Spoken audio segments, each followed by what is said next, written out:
भारतीय सैन्य दलाला मानवंदना देऊन सर्व भारतीय सदैव त्यांच्या सोबत आहेत आणि त्यांच्या अतुलनीय पराक्रमाची गाथा जनतेपर्यंत पोहोचवण्यासाठी स्वर्गीय राजीव गांधी यांच्या स्मृतिदिनानिमित्त ठाणे काँग्रेसच्या माध्यमातून जरा याद करो कुर्बानी तिरंगा पदयात्रा ठाणे शहर काँग्रेस अध्यक्ष ॲडव्होकेट विक्रांत चव्हाण, प्रदेश प्रभारी संतोष केणे यांच्या प्रमुख उपस्थितीमध्ये काढण्यात आली। यावेळी स्वर्गीय राजीव गांधी यांच्या पुण्यतिथीनिमित्त प्रतिमेस तसेच तलावपाली येथील महात्मा गांधी यांच्या पुतळ्याला पुष्पहार अर्पण करण्यात आला। उपस्थितांनी अभिवादन करून पदयात्रेला सुरुवात केली। सदर प्रसंगी तिरंगा ध्वज हातात घेऊन जय जवान जय किसान, भारत माता की जय, वंदे मातरम अशा घोषणा व देशभक्तीपर गीतांनी वातावरण दुमदुमून गेले होते। सदर पदयात्रेचे ठाणे स्टेशन येथील थोर संविधानकार डॉ. बाबासाहेब आंबेडकर यांच्या पूर्णाकृती पुतळ्याला पुष्पमाला अर्पण करून श्रद्धांजली अर्पण करण्यात आली। यावेळी उपस्थितांना विक्रांत चव्हाण यांनी संबोधित केले। यावेळी बोलताना त्यांनी सांगितलं की भारताचे तत्कालीन पंतप्रधान पंडित जवाहरलाल नेहरू, लाल बहादूर शास्त्री, श्रीमती इंदिराजी गांधी यांच्या काळात पाकिस्तानबरोबर झालेल्या विजयी युद्धाच्या घटनांचा परामर्श घेतला। भारताने पाकिस्तानला कसे पराभूत केले याची माहिती दिली।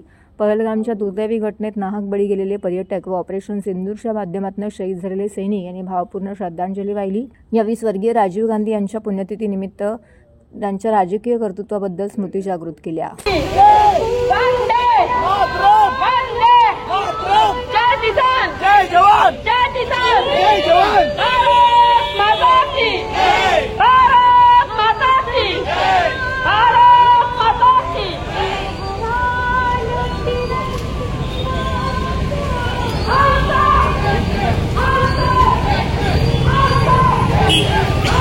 पाकिस्तानने पहलगाममध्ये जे आपले नागरिक निष्पाप मारले त्यानंतर जो युद्धाचं स्वरूप आलं होतं, त्या युद्धामध्ये आपल्या सैन्याने जो हल्ला केला पाकिस्तानवरती त्याच्या समर्थनार्थ आणि जे पहलगाममध्ये आपले नागरिक वारले गेले त्यांना श्रद्धांजली वाहण्यासाठी, तसेच सैनिक जे आपले ह्या युद्धामध्ये मृत्यू पावले यांच्यासाठी त्यांच्या श्रद्धांजली त्यांना अर्पण करण्यासाठी ऑल इंडिया काँग्रेस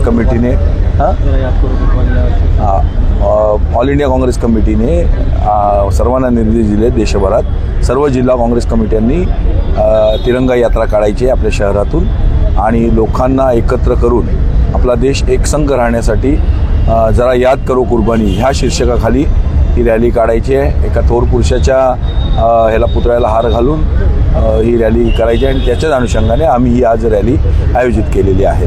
सर्व धर्म समभाव आणि राष्ट्रीय एकात्मता याच्या अनुषंगाने आपण रॅली केलेली आहे।